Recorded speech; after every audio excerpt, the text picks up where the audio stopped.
Bonjour à toutes et à tous. Au travers de cette vidéo, je vais vous apporter un message d'évangélisation. Donc, ce message va certainement vous guider, vous éclairer, vous bénir. Et il a pour titre « Femme, qu'y a-t-il entre toi et moi ?» Je vais vous raconter l'histoire de la Samaritaine, donc pour ceux qui ne la connaissent pas. Donc cette femme samaritaine qui a fait une rencontre avec Jésus. Et après que Jésus lui donna une parole prophétique, une parole de connaissance, elle lui dit « Je vois que tu es prophète. Nos pères ont adoré sur cette montagne et vous, dites-vous, que le lieu où il faut adorer est à Jérusalem. » « Femme, lui dit Jésus, crois-moi, l'heure vient où ce ne sera ni sur cette montagne, ni à Jérusalem que vous adorerez le Père. Car croyant adorer Dieu, vous adorerez ce que vous ne connaissez pas. Car Dieu est esprit, et il faut que ceux qui l'adorent, l'adorent en esprit et en vérité. Premièrement, toute religion peut prétendre servir à la chrétienté, mais tous ne sont pas chrétiens. Être chrétien, c'est vivre l'évangile, c'est être réconcilié avec Dieu. Deuxièmement, la religion nous amène à suivre les coutumes de nos pères, de nos ancêtres, comme c'était le cas pour moi et comme c'est le cas pour cette femme samaritaine qui avait des convictions. Nos pères ont adoré sur cette montagne, dit-elle. Ses convictions étaient religieuses, basées sur une religion, à partir d'une coutume. Troisièmement, la religion ne nous enseigne pas, elle nous impose un rituel. Jésus a bien dit, vous adorerez ce que vous ne connaissez pas. Et faute de connaissance, le peuple périt. Le livre du prophète Osée, dans le chapitre 4-6, nous dit « Faute de connaissance, le peuple périt ». Jésus dit encore « Dieu est esprit, et que c'est en esprit que nous devons l'adorer. En vérité, dit Jésus, si un homme ne naît d'eau et d'esprit, il ne peut entrer dans le royaume de Dieu. » Je dis bien, si un homme ne naît d'eau et d'esprit, il ne peut entrer dans le royaume de Dieu. Le vent souffle où il veut, et tu en entends le bruit, mais tu ne sais d'où il vient ni où il va. Il en est ainsi de tout homme qui est né de l'esprit. Je sais, dit la femme samaritaine, que le Messie doit venir, celui qu'on appelle le Christ. Quand il sera venu, il nous annoncera toutes choses. Jésus lui dit, je le suis, moi qui te parle. Je suis le chemin, la vérité, la vie, et nul ne vient au Père que par moi. Car Dieu a tant aimé le monde qu'il a donné son Fils unique, afin que quiconque croit en lui ne périsse point, mais qu'il ait la vie éternelle.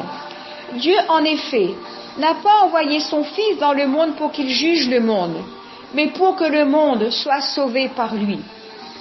Jésus est le seul médiateur entre Dieu et les hommes.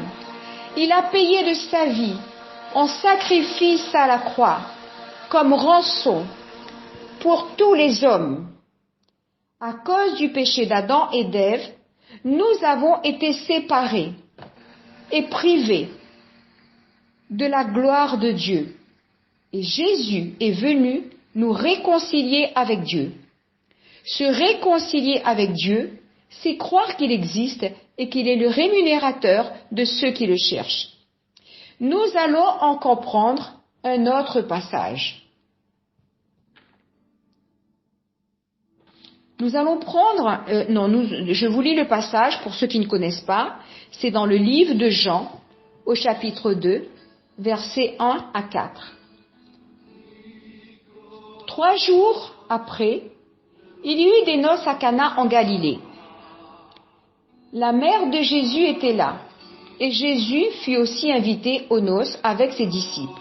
Le vin ayant manqué, la mère de Jésus, qui est donc Marie, lui dit, « Ils n'ont plus de vin. » Jésus lui répondit, « Femme, qu'y a-t-il entre moi et toi?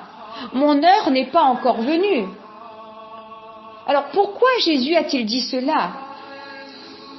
Il donne une réponse à sa mère qui ne répond pas à sa question. Alors que pouvait-il y avoir entre Jésus et sa mère? Cette parole que nous avons entendue de Jésus, « Qu'y a-t-il entre moi et toi ?» est une parole qui nous est déjà familière dans la Bible.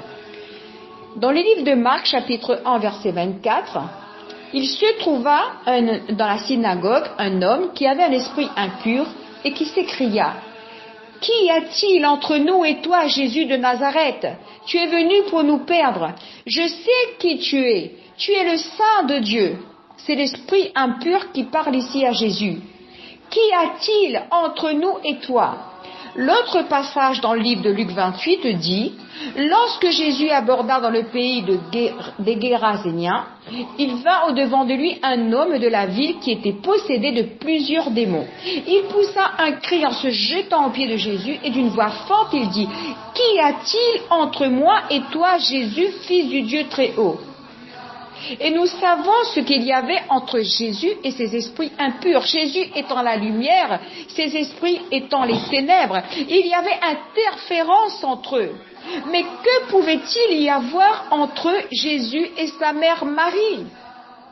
Cette parole que Jésus a donnée comme réponse à la question de sa mère était prophétique. Il a bien dit, mon heure n'est pas encore venue.